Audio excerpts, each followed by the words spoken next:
जय भीम साथियों, मैं दीपक हनुमत है। कुछ दिन पहले मैंने फेसबुक पे एक पोस्ट डाली थी जिसमें मैंने एक सवाल पूछा था। मैं जो भारत में बहुजन समाज के लिए, समता के लिए, स्वतंत्रता के लिए और न्याय के लिए जो कार्यकर्ता काम करते हैं, आए दिन रोज़ हमें पुलिस के साथ में कुछ ना कुछ इंटरेक्ट होता है, पुलिस स्टेशन में जाना पड़ता है। तो उस सिलसिले में मैं कुछ वीडियोस बनाने वाला हूँ। आज से उसकी शुरुआत है। और सबसे पहले मैं प्रस्तावना में मेरे बारे में कुछ बताना चाहता हूँ कि मैं मुंबई में 24 साल पुलिस डिपार्टमेंट में काम कर चुका हूँ और स्पेशली मैंने डिटेक्शन में काम किया है।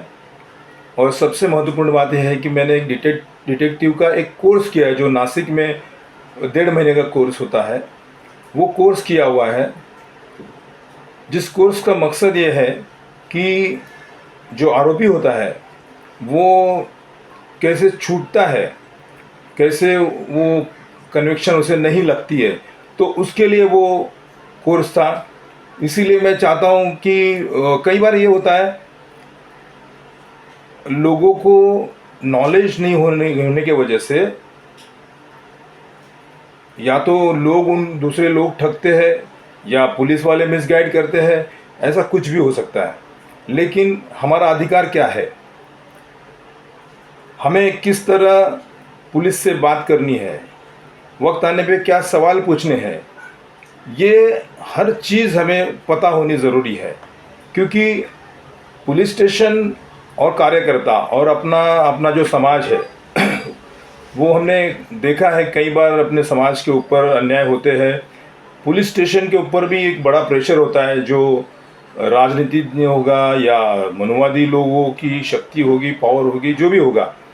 लेकिन अगर हमें ठीक से नॉलेज है तो हम पुलिस को सवाल पूछ सकते हैं।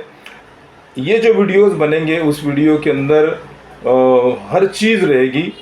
पुलिस स्टेशन से कैसा टैकल करना है, कानून क्या है, जो आईपीसी क्या है, सीआरपीसी क्या है, जो स्मॉल एक्ट है वो क्या है, मुंबई पुलिस एक्ट है वो क्या है, उसका कहाँ पे कैसा यूज़ करना चाहिए, हमें किस तरह पूछना चाहिए। जो चैप्टर केस चलाते हैं वो चैप्टर केस क्या है, उसमें 107, 109, 110 जो भी है वो उसका उपयोग कैसा होना चाहिए। ये सब बातें मैं आपके सामने धीरे धीरे बताते जाऊंगा। और ये वीडियोस देख के हमारे जो कार्यकर्ता है उनको एक नॉलेज भी मिलेगा, उनको एक शक्ति भी प्राप्त होगी। और होता यूँ है कि हम पुलिस स्टेशन में जाते हैं और आपके बात करने का जो तरीका है वो तरीके में वो पुलिस वाला समझ जाता है कि इसको कितना नॉलेज है। तो वो लोग समझ जाते हैं कि इसको कैसे घुमा सकते हैं। अगर तुम्हें नॉलेज है, अगर तुम्हें पता है, तो वो तुम्हें घुमाएंगे नहीं, या तुम्हें झूठ नहीं बोलेंगे, या तुमको फंसा नहीं सकते। तो पहली बात यह है कि पुलिस जो है वो पुलिस लोक सेवक में आते हैं। जो सीआरपीसी का जो कानून है उसके अंदर जो व्याख्या दी गई है उसके तहत पुलिस जो है वो लोक सेवक है। मतलब वो कोई ये नहीं, डिक्टेटरशिप या डिक्टेटर ऐसा कुछ नहीं है। पुलिस के बारे में लोगों के दिल में जो डर है वो डर भी निकलना चाहिए। कई चीज़ें, कई बातें है जो पुलिस के बारे में भय है, डर है। वो डर कब निकलेगा, जब आपको नॉलेज होगा। तो ये नॉलेज देने के लिए मैं ये वीडियो बना रहा हूँ। काफ़ी वीडियोस बनेंगे जिसमें हर चीज़ आएगी। रोज़मर्रा के जीवन में जो जो कलम आते हैं वो हर कलम के बारे में यहाँ पे डिस्कशन होगा। फिर इन्वेस्टिगेशन पुलिस कैसे करती है, कौन से मैटर में कौन सा कलम लगना चाहिए, उसकी गंभीरता क्या है, ये सब बातें आपको बताई जाएगी। जिसके अंदर सीआरपीसी जो है वो क्या है, आईपीसी क्या है। देखो, आईपीसी क्या होता है कि पुलिस जिस कानून के तहत तुम्हें शिक्षा मिलती है, सज़ा मिलती है, वो है आईपीसी, इंडियन पिनल कोड। और पुलिस को किस तरह काम करना है वो है सीआरपीसी, क्रिमिनल प्रोसीजर कोड। तो अगर आपको दोनों बातें पता चलेगी तो आप पुलिस के साथ में ठीक से डील कर सकते हो, बात कर सकते हो। कहीं किसी के ऊपर अन्याय हो रहा है तो आप पूछ सकते हो कि आपने जो कार्रवाई की है ये कार्रवाई में ये ऐसा ऐसा होना चाहिए।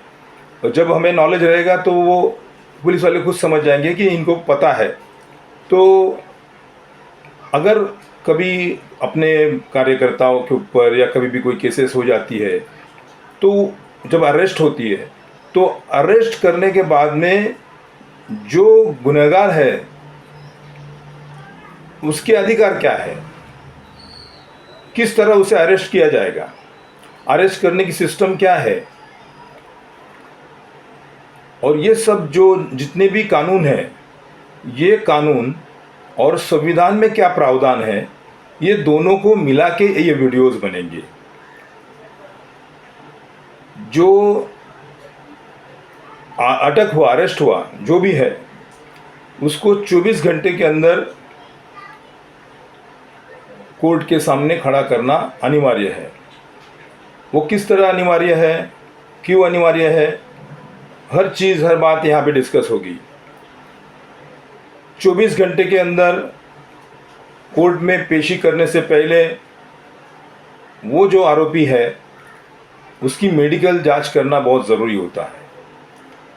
लोगों के मन में पुलिस के बारे में इतना डर होता है कि वो 3rd डिग्री वगैरह बोलते हैं कि 3rd डिग्री।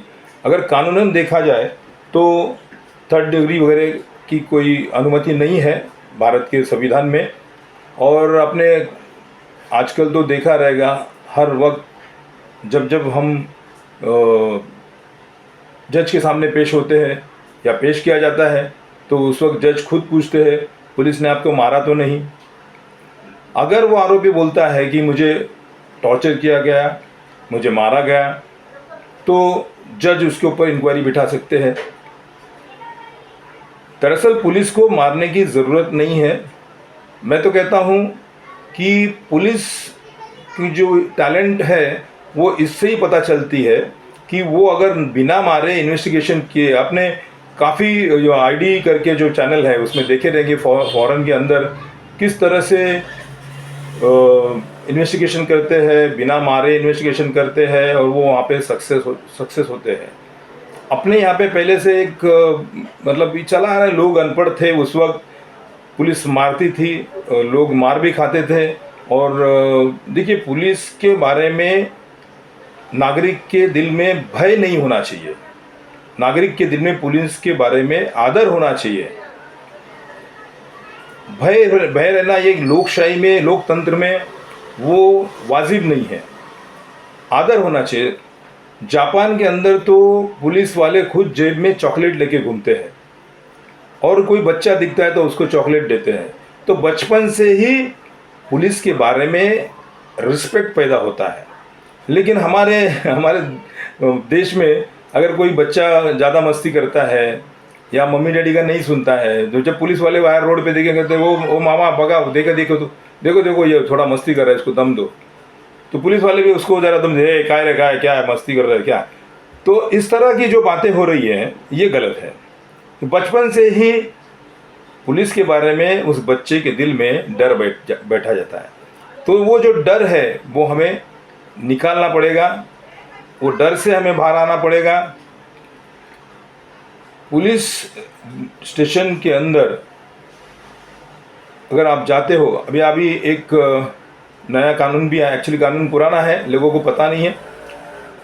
पुलिस स्टेशन के अंदर कोई भी नागरिक वहाँ पे जाके वीडियो शूटिंग कर सकता है, फ़ोटो निकाल सकते हैं, क्योंकि वो सार्वजनिक प्लेस है। दूसरी बात, आईपीसी के अंदर आईपीसी 76 से लेके 105 तक ये जो सेक्शन है, ये सेक्शन के तहत हमें अपनी रक्षा करते वक्त किसी को मारने का अधिकार हमारा संविधान, हमारा कानून देता है। तो नागरिक जो होता है उसको, हर नागरिक को ये अधिकार प्राप्त होता है कि वो अपनी आप की रक्षा करे, अपने धन की रक्षा करे, और महिला जो हो, महिला कोई भी हो, उसकी रक्षा करने का पूरा पूरा अधिकार हर नागरिक को है। और रक्षा करते वक्त वो जो अपोजिट सामने जो है उसकी हत्या भी कर सकता है, लेकिन वो सर्कमस्टांसेस क्या होगी, वो हत्या करने के लिए क्या, ऐसी क्या नौबत आई थी कि उसे हत्या करनी पड़ी।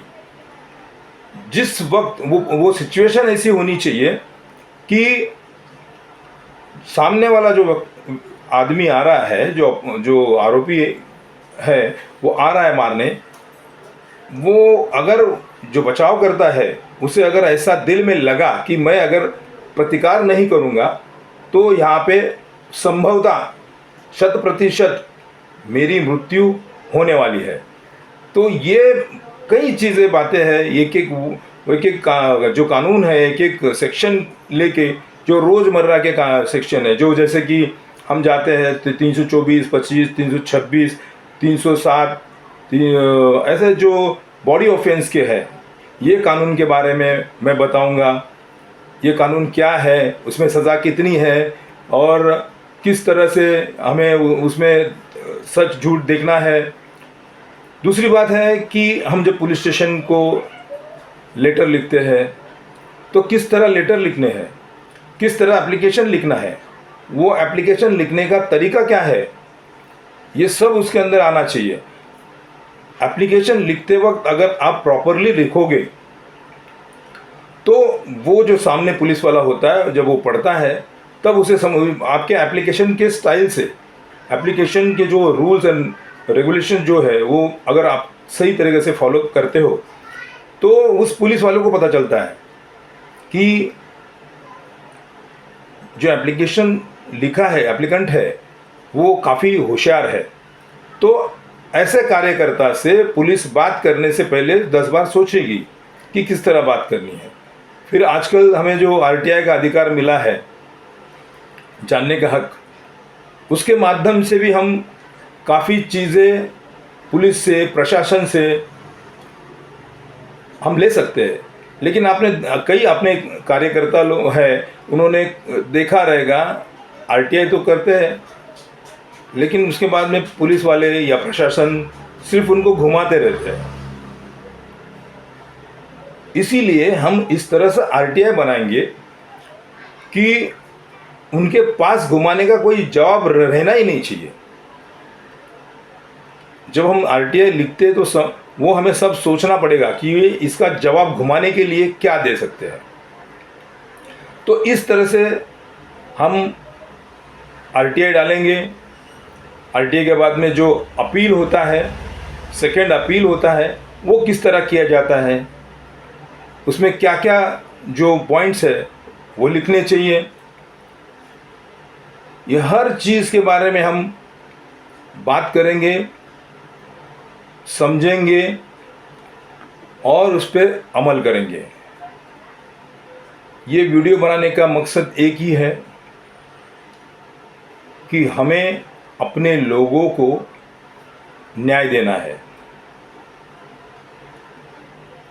कई बार हम लोग पुलिस स्टेशन में जाते हैं, जब एफआईआर होते हुए भी एफआईआर नहीं ली जाती है।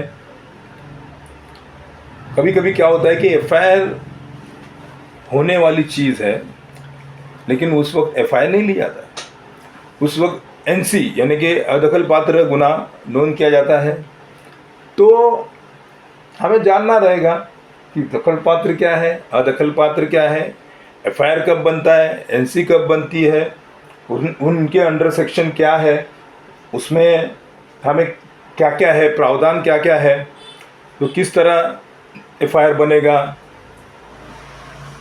एनसी के अधिकार क्या है, एनसी में पुलिस को अधिकार क्या है, एफआईआर में पुलिस का अधिकार क्या है। ऐसे लोग बोलते हैं कि जो फिल्में बहुत आपने देखी रहेगी, फिल्मों में पुलिस वाला जब किसी के घर पे जाता है और वो सामने जो हीरो होता है वो पूछता है कि वारंट किधर है, मेरे को अरेस्ट करने आए हैं, लेकिन ऐसे ऐसे कई प्रावधान पुलिस पुलिस को है जो अपने कानून में है कि पुलिस बिना वारंट के भी आपको अरेस्ट कर सकती है। वो सिचुएशन क्या है, कब पुलिस बिना वारंट के अरेस्ट करती है? अगर एक एफआईआर होना है, वो एफआईआर से पहले पुलिस एक नोटिस भेजती है। वो नोटिस क्या है? दूसरी बात है, हम आंदोलन करते हैं, आंदोलन करने का तरीका क्या है? आंदोलन के अधिकार संविधान के अनुसार कैसे मिले हैं? आंदोलन में घोषणाएं क्या होनी चाहिए? आंदोलन में निवेदन देते हैं, वो निवेदन कैसे लिखना चाहिए? आंदोलन का जो इम्पैक्ट है वो इम्पैक्ट सही होना चाहिए। मैं तो कहता हूँ सबसे महत्वपूर्ण बात यह है कि आंदोलन से ज़्यादा हमारा कलम काम करेगा और आपका नॉलेज काम करेगा। आजकल तो आंदोलन के फॉर्मेलिटीज़ हुई है, बस आंदोलन हम लोग करते हैं और वो लोग भी जानते हैं, मनुवादी लोग भी जानते हैं कि आंदोलन करेंगे, संविधान ने अधिकार दिया है, बस आंदोलन हम लोग करते हैं। उसका परिणाम जितना होना चाहिए उतना नहीं हो रहा है। कई बार ये होता है कि हम लोग आंदोलन का तरीका छोड़ के संविधान ने जो हमें जो प्रावधान किया है, अधिकार दिया है, वो छोड़ के आप लोग कुछ गलत तरीके से आंदोलन करते हैं। तो हमारे जो यंग जनरेशन है, लड़के हैं, जो युवा कार्यकर्ता है, उन कार्यकर्ताओं के ऊपर कई बार केसेस हो जाती है। अगर यंग कार्यकर्ता है, वो आए हैं, उनकी ज़िंदगी का सवाल होता है, उसके नौकरी का जो सवाल होता है, पुलिस वेरिफिकेशन जो होता है उसमें वो आ जाता है, तो उसको नौकरी भी नहीं मिलेगी। तो ये हर बात हमें बड़ी ध्यान से सोचनी पड़ेगी, उसके ऊपर अमल करना पड़ेगा। और ज़्यादा कार्यकर्ता अगर आप चाहते हो हमसे जुड़े, तो किस तरह से संवैधानिक रूप से आंदोलन करें, संवैधानिक रूप से लिखें, अपना अधिकार मांगे। तो मेरा ये सोचना है, मेरा ये कहना है कि अगर सही ढंग से हम अगर ये सब बातें हम करेंगे तो 100% मैं श्योर हूँ कि हम सक्सेस होंगे। कम से कम सक्सेस रेट जो है वो ज़्यादा होगा।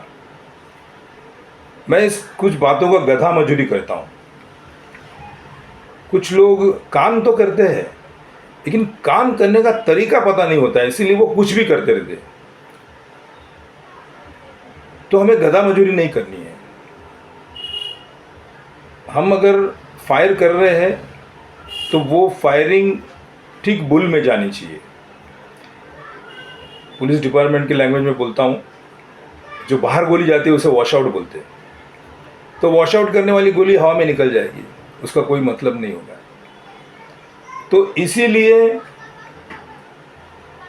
सही ढंग से, सही तरीके से पुलिस और प्रशासन के साथ हमें डील करनी है, हमें सवाल पूछने हैं और हमारे लोगों को न्याय देना है।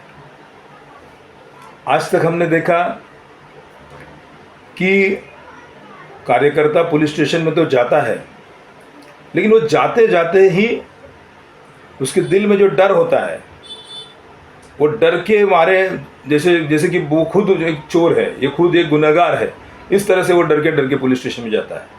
लेकिन नहीं दोस्तों, कार्यकर्ता एक देश का नागरिक है, पुलिस लोक सेवक है, उनको उनकी तनख्वाह मिल रही है। उनको तनख्वाह किसकी मिल रही है? लोगों की सेवा करने के लिए मिल रही है। तो ये दिमाग, ये सोच के हमें पुलिस स्टेशन में जाना पड़ेगा। हम हमारा अधिकार मांगने जा रहे हैं, हम लोगों के लिए काम कर रहे हैं। सोशल वर्क मतलब क्या होता है? वो काम करने के लिए हमें कोई पैसे नहीं देता है। कुछ कार्यकर्ता हो सकता है कि राजनीति में आना, तो उनका मकसद हो सकता है कि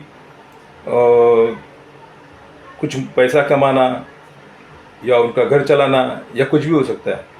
दोस्तों, ये एक बात याद रखो, पुलिस वालों को जब मालूम पड़ेगा ना कि तुम क्या हो, तुम एक दलाल हो, अगर पुलिस को मालूम पड़ेगा तो आपसे ठीक से व्यवहार नहीं करेंगे। कि उनको मालूम है ये दलाली का काम कर रहा है। हमारा जो समाज है, शोषित, पीड़ित, वंचित, पिछड़ा समाज है। मैंने कई कार्यकर्ता ऐसे देखे हैं, जैसे कि आपने सुना रहेगा, डॉक्टर तो इंतज़ार करता है आदमी बीमार कब पड़े और मैं उसका ट्रीटमेंट कब करूं और मुझे पैसा कब मिले। ऐसे भी कुछ लोग होते हैं, उनको लगता है कोई मैटर बन जावे, वो मैटर में मैं जाऊंगा और पुलिस को मिल के अपना मैं कमीशन ले लूँगा। इस तरह से भी काम होते हैं, लेकिन ये हमारा मकसद नहीं है, ये हमारा काम नहीं है। कभी कभी कुछ बातें ऐसी होती है कि ऑफ द वे जाके भी हमें कुछ काम करना पड़ता है। तो तुम्हें ये ज्ञान होना चाहिए कि ऑन द वे कब जाना है, ऑफ द वे कब जाना है। इंटेंशन एक ही होना चाहिए कि मुझे मेरे लोगों को न्याय देना है। जब ये इंटेंशन होगा, अपने लोगों के लिए दिल में तुम्हारे अंदर करुणा होगी, उन्हें न्याय देना ये तुम्हारे दिल में रहेगा, तो आप सही तरीके से काम करोगे। मैं कुछ और बातें भी आपसे शेयर करना चाहूँगा मेरे बारे में। मैं 1991 का मुंबई का ग्रेजुएट हूँ। उस वक्त एज ए कांस्टेबल मैं 1988 में पुलिस में भर्ती हुआ। मुझे लगा मैं आगे चल के ऑफिसर बनूंगा, लेकिन पुलिस डिपार्टमेंट के अंदर जो विषमताएं हैं, और मैं पहले से अमृतवादी हूँ तो अन्याय तो सहन नहीं कर सकता हूँ। और दूसरी बात ये हुई कि उस वक्त एक स्कैंडल चला एमपीएससी का, कर्निक स्कैंडल जो चला, वो लोग डायरेक्ट पेपर निकाल के पेपर लीक करते थे और लोगों को पास करवा, पैसे से लोगों को पास करवा देते। ये करना तो मेरे असूल के खिलाफ ही था और मैंने ऐसा कभी किया भी नहीं। लेकिन ये काफ़ी सालों के बाद में पता चला, लोगों के सामने आया।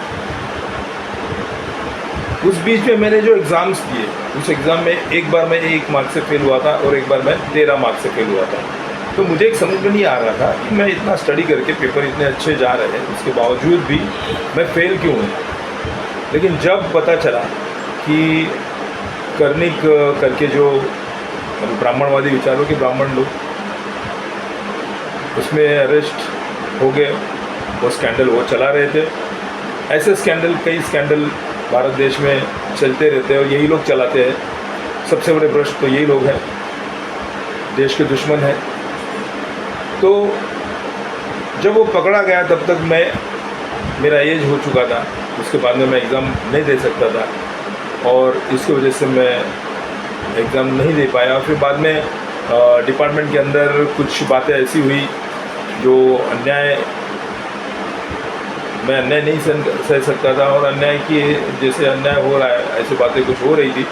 तो मैंने सोचा कि अगर इस व्यवस्था से लड़ना है, ये सिस्टम से अगर हमें लड़ना है, तो पुलिस डिपार्टमेंट में रह के नहीं लड़ सकते, तो मुझे खुद मैदान में उतरना पड़ेगा। और उसके बाद में मैंने 24 इयर्स नौकरी करके मैं वॉलंटरी रिटायरमेंट ले चुका हूँ और अभी आपके सामने हूँ, समाज का काम कर रहा हूँ। और यही मैं सोचता हूँ कि लोग भी सही ढंग से काम करें। हमारा जो नेता रहेगा या कार्यकर्ता रहेगा, जो हर एरिया में जो हमारा कार्यकर्ता लीड करता है, वो होशियार होना चाहिए, से नॉलेज होना चाहिए, क्योंकि बाबा साहब भी खुद कहते थे, ये जो लोग मुझे डरते हैं वो मुझे नहीं डरते, मेरे नॉलेज से डरते। तो हमारे पास नॉलेज होना बहुत ज़रूरी है, इसीलिए मैं ये वीडियोस बना रहा हूँ। आगे चल के हमें बहुत कुछ सीखने को मिलने वाला है। पुलिस स्टेशन में पुलिस का अधिकार क्या है, हमारे अधिकार क्या है। पुलिस को अधिकार, देखिए, अगर हम ठीक से देखने जाए तो न्याय व्यवस्था को पुलिस के ऊपर भरोसा नहीं है। इसीलिए न्याय व्यवस्था ने पंचनामा या पंच इसकी व्यवस्था की गई है। अगर न्याय व्यवस्था को पुलिस के ऊपर भरोसा होता तो कोई भी पंच नहीं होता, विटनेस नहीं होता, जो पुलिस कर रहे, जो पुलिस दे रहे कोर्ट के सामने वही फाइनल होता। लेकिन वो फाइनल नहीं है। जिसके ऊपर आरोप होता है उसको पूरा अधिकार है, भारतीय संविधान ने दिया हुआ अधिकार है कि वो अपने आप को निर्दोष साबित कर सके। लोगों के अंदर एक गलतफहमी है, उसके बारे में बात करना चाहूँगा। लोगों को ऐसा लगता है कि जो भारत की जो कानून व्यवस्था है, जो पुलिस स्टेशन में जो कानून व्यवस्था है, जो आईपीसी सीआरपीसी है या और भी स्मॉल एक्ट है, यही भारत का संविधान है, ऐसा एक मिसअंडरस्टैंडिंग है। लेकिन नहीं दोस्तों, भारत का संविधान अलग है और भारत का जो पुलिस स्टेशन के अंदर जिस तरह से काम चलता है, वो जो एक्ट है वो अलग है। वो दोनों में कुछ, लेकिन संविधान के अंदर जो तुम्हें जो फंडामेंटल राइट्स मिले हैं, वो राइट्स और कानून ये कैसे काम करते हैं साथ में, ये हर चीज़ आपको बताई जाएगी। हम लोग हाई कोर्ट में अपील कब कर सकते हैं, अपील करने का तरीका क्या होगा और कौन से कानून के तहत हम अपील करते हैं। पब्लिक इंटरेस्ट लिटिगेशन जो होते हैं, PIL, वो क्या होता है। मेरे साथ में कई एडवोकेट्स जो है जो मुझे मदद करेंगे। मैं एक नाम लेना चाहूँगा, जो मनीष राठौड़ मेरे दोस्त है, वो भी मुझे मदद करेंगे। तो मैं कोशिश ये करूँगा कि आपको जितना भी नॉलेज है पूरा का पूरा नॉलेज देने की कोशिश करूँगा, जिस नॉलेज की वजह से पुलिस के बारे में, प्रशासन के बारे में हमारे दिल में जो भय है वो भय निकल जाएगा। और भय जब निकल जाता है तो आप सही तरीके से लड़ सकते हो। अगर डर है, भय है, तो आप लड़ नहीं सकते। इसीलिए हमें डरना नहीं है। हम कब नहीं डरेंगे, जो भी रोज़मर्रा के जो एक्ट है, वो एक्ट अगर हमें मालूम है तो हम डरेंगे नहीं। भय कब निकल जाता है, जब तुम्हें ज्ञान आता है। तो मेरा सबसे बड़ा काम ये रहेगा, आपके दिल से भय निकाल देना। इसके आगे जो वीडियो बनेंगे, ये बाकायदा एक एक जो एक्ट है, जो आईपीसी है, सीआरपीसी है, जो लघु कहते हैं स्मॉल एक्ट है, ये हर एक्ट के बारे में हम सोचेंगे, हम बात करेंगे। वो एक्ट में क्या प्रावधान है, ये हर चीज़ के बारे में यहाँ पे डिस्कशन होगा। और इसका फ़ायदा हमारे समाज को होना ही है। और आगे चल के जो भी पूरे देश में ये सीरीज़ देखेंगे तो उनको ज़रूर उसका फ़ायदा होगा। इसलिए मैं एक रिक्वेस्ट करना चाहूँगा कि ज़्यादा से ज़्यादा लोग मेरे वीडियो को लाइक करें और शेयर करें। और सब्सक्राइब भी करें, ताकि जो मैं पुलिस डिपार्टमेंट में काम कर चुका हूँ वो एक्सपीरियंस किसी और को होना बहुत कम चांस है। एडवोकेट भी होता है, वो कोर्ट में काम करता है। पुलिस स्टेशन के अंदर किस तरह से काम चलता है ये सब मुझे पता है। स्टेशन डायरी क्या होती है, उसके कानून व्यवस्था में या न्याय व्यवस्था में उसका क्या उपयोग होता है, स्टेशन डायरी में क्या क्या नोंद की जाती है, क्या क्या रिपोर्ट दर्ज किए जाते हैं, क्या क्या लिखा जाता है, उसमें टाइमिंग का क्या इम्पोर्टेंस है, उसमें डेट का क्या इम्पोर्टेंस है, और जो ट्रू कॉपी उसकी हम लोग जब लेते हैं उसका क्या इम्पोर्टेंस है, ये एक एक चीज़ आपको बताऊंगा। पुलिस डिपार्टमेंट के अंदर, पुलिस स्टेशन के अंदर कितने बुक होते हैं, कितने डिपार्टमेंट होते हैं, उनका ओहदा क्या होता है, किसको क्या अधिकार है, एक हर चीज़ के बारे में हम यहाँ पे डिस्कस करेंगे। आज का वीडियो सिर्फ और सिर्फ प्रस्तावना है। आपको ये वीडियो में आगे जो इसका नाम है पुलिस प्रशासन और कार्यकर्ता, फिलहाल के लिए इतना ही। हर वीडियो आधा घंटे का रहेगा, हर वीडियो में आपको काफ़ी नॉलेज मिलेगा। इतना ही बोलता हूँ। जय भीम, जय भारत, जय संविधान।